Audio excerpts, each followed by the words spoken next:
Hello, friends. It's your friend Lee McCormick. Hello to you.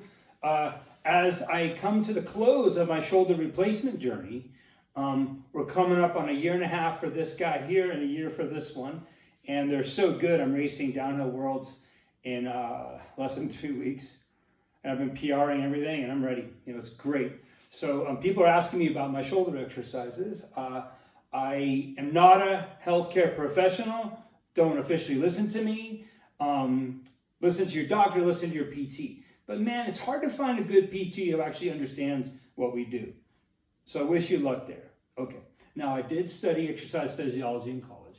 I do stay on top of these things, and I am an athlete and a coach. So this is my perspective from those places. Okay. One of my favorite exercises we'll call the Kung Fu circles. Okay? And there's a lot you can do with Kung Fu circles. I just put almost a year of heavy focus into that series of movement patterns. And I will do a series on Kung Fu circles. But for right now, let's just start simple, okay? We're going to have kind of a moderate weight band, or light, whatever you need.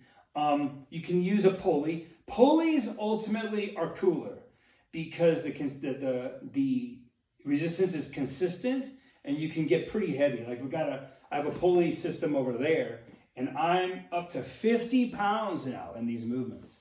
I'm getting pretty strong, but this is probably like 6 or 8 pounds. Okay, so band, shoulder level. Okay, you're going to go 2 hands. You can do it with 1 arm at a time, which is better, but it takes twice as long, and we don't have time for all that, do we? So we're gonna go 1 hand. Here's what we're gonna do. This is really light, so this is mostly shoulder girdle. Okay, we're gonna make a circle, right? And as much as you can, try to maintain tension. I'm a little too close to this, but try to maintain tension and go as big as you can. And go slow, arms are straight, and then use all the different shoulder muscles to control different parts of the circle. So right now I'm resisting the pull, and I feel it in my core, right? And now I'm starting to switch to deltoids coming up, and now a different part of my core is stabilizing, right? And then coming back to the back of my shoulder girdle, I need that. And then see how I'm go ahead and use your hips, use them. And now I'm driving from that glute to this other part of my core and coming through. So pick a number, 10, 20, a million. Avogadro's number is a great number. And then switch directions, right? Switch directions. So I am switching directions. This is very light for me. And as it gets heavier, it becomes a really serious core work and great hip workout. Okay, and then we're going to switch sides. Remember, this is the most basic permutation of Kung Fu circles. So I'm here, coming through, around, try to get into all the parts of your shoulder if you can. Be slow with this. It's not about the external moving of the weight or whatever.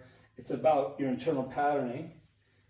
And then you'll see I'll drive off that hip. So as you start to go to higher resistance, it becomes a full body move. I'm firing off that hip. And you can see you can also add a bit of a hinge to it. Oh, that's groovy. Now we're talking about mountain bike training. Sorry about the butt there, right? And then you get some really interesting stuff. So you can just stand up like this, and that's great. It's more shoulder. But then, again, we're doing the dang work, so you might as well get a lot out of it, right? And this, when you add the hip and the core, you can move a lot more weight, right? And this is just a really good way to work in the side-to-side plane, because most of what we do is fore-aft, sagittal, and to kind of develop the muscles around our shoulders through our core and our hips. Again, I'm going to have a lot of fun with Kung Fu circles. I'll probably do a little ebook on it too. But that's the most basic permutation. I was going to try to say something clever, but I got nothing for you. How about a Nama frickin' Stoke, and let's have fun out there.